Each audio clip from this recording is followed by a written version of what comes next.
So, I've decided to talk about the Rings of Power because there are a lot of problems with the series. The cinematography is not very good, but there are other problems that are much worse. And most of them do with how they take Tolkien's characters and they don't respect their arcs. So, the main character of the series, Galadriel, for example, Galadriel is not a warrior princess.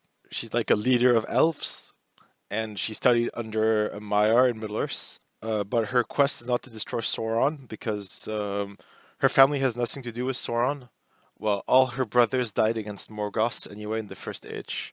And another thing is in the first episodes, they're going through a frozen wasteland, and Galadriel is not afraid of frozen wastelands because when she came to Middle Earth, well, she didn't go to Middle Earth because Middle Earth did not exist in the First Age. She went to Beleriand, and in Beleriand, either you came by ship, like Feanor, or you went through a frozen wasteland, which she did. So she would not be afraid of the cold, especially the cold in the north of Middle Earth in the second age. Well, it makes no sense. Others think, okay, so the random guy that the hobbits, well, the discount hobbits have is called is probably Gandalf. And if it is Gandalf, it has a huge number of problems because Gandalf was not in the second age. Hobbits were not in the second age either. So there are problems with Numenor. Numenorian armors don't look like they look in the movie. Another problem is Isildur is not a volunteer on a ship. Isildur is like a commander of armies, and Isildur is only born at the end of the Second Age. He's not born 90 years after the defeat of Sauron. Also, the tree given by the Valar is not in the fucking palace of Numenor. It's on top of the hill where they have this sacred temple first to Iluvatar and then to Morgoth. What else? Yes, Elendil and Isildur's father is one of the top guys in Numenor. He's one of the heads. I don't remember exactly how many top families there are in Numenor, but they're like five or seven top families, and he's the head of one. He's not like some kind of disgruntled noble that nobody gives a shit about. The south of Middle Earth is quite arid, like it's full of deserts and stuff like that. So it's not green. It's not like at all like that. Like and also like well, there is no like elven occupation of the south of Middle Earth. Elves are not the U.S. Army. Like they don't go there to like oppress people and like also Sauron in the Second Age is not revealed. Like he comes in the guise of an elf first, and there's no quest to find Sauron. Like at the fall of Morgoth, like the world is completely wrecked. It's not like the end of like World War II where like people kind of go home. Like most people can't go home at the end of the first age. Most people have to like wander around. Also, the elves of Lindon and the dwarves of Khazad-dûm are much friendlier than they are in the series. I know they want to create stupid drama that didn't actually take place. It's kind of a bad retelling. Like they create huge conflict between the elves. Also, the dwarves are much more civilized than they show. Dwarves don't stand around screaming like retards. They're like master craftsmen.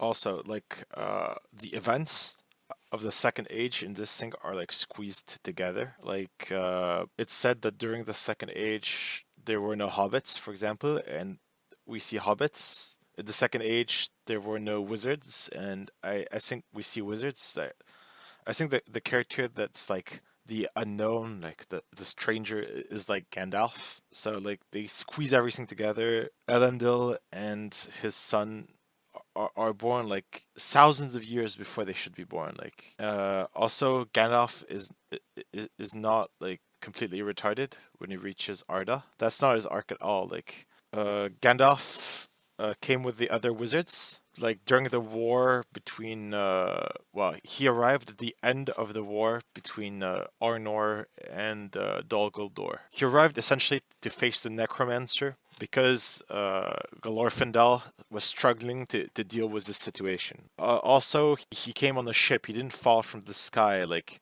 the only creature that fell from the sky to Middle Earth and arrived creating a huge crater was like Morgoth. That's all the problems I see. Like that are kind of like straightforward problems. So thank you for listening. I hope this was informative. I would like to thank like all of those people that read all those Tolkien letters and that like compiles them so you can actually read them. You can actually read through them quickly. I would say that this series rates half a star out of 20 because it doesn't respect the arcs of any of the characters. Like Galadriel is now a warrior princess who seeks revenge. She's a leader of elves who seeks power. Gandalf is not a retard that needs to be babysitted by hobbits. He's a powerful wizard who's afraid of Sauron and evil, and his arc is surpassing his fears and inspiring elves to become better and helping their free peoples to fight evil and becoming resilient and unyielding towards evil. That's his arc, like, but we're not getting anything close to what we should be getting. We're getting stereotypes like dwarves are retarded people who have to hit things with hammers. It's kind of like those essays done by like middle schoolers where they don't know any of the source material they're talking about, so they're only like dealing with stereotypes and like whatever's going through their heads. This is essentially what we're getting with this series. So it's very depressing. Well, one of the main feelings I have in this series is the same feeling I had when I watched something like the Solos, a Star Wars movie. It's kind of like, oh, this is how he gets the Millennium Falcon, and that's like in this Lord of the Rings thing. It's like this is how Gandalf meets the hobbits. Like he meets them because he fell out of the sky and landed with them, and then they took care of him. So that's why he takes care of them. Like, but that's not. It really reminds me of a fanfic. It's kind of like those people who have like no substance in what they write and what they create. So like they have to take somebody else's thing, and they're like, "Oh, wouldn't it be interesting if we knew something?" And there's already an answer. There's already like it already happened, but they rewrite it so that it they like it better. Like so they kind of break the thing for their own purposes. So see you, and if you have anything to say about this, you can comment or make a video response, and I'll be happy to look through it, and we can discuss the finer points. So thank you.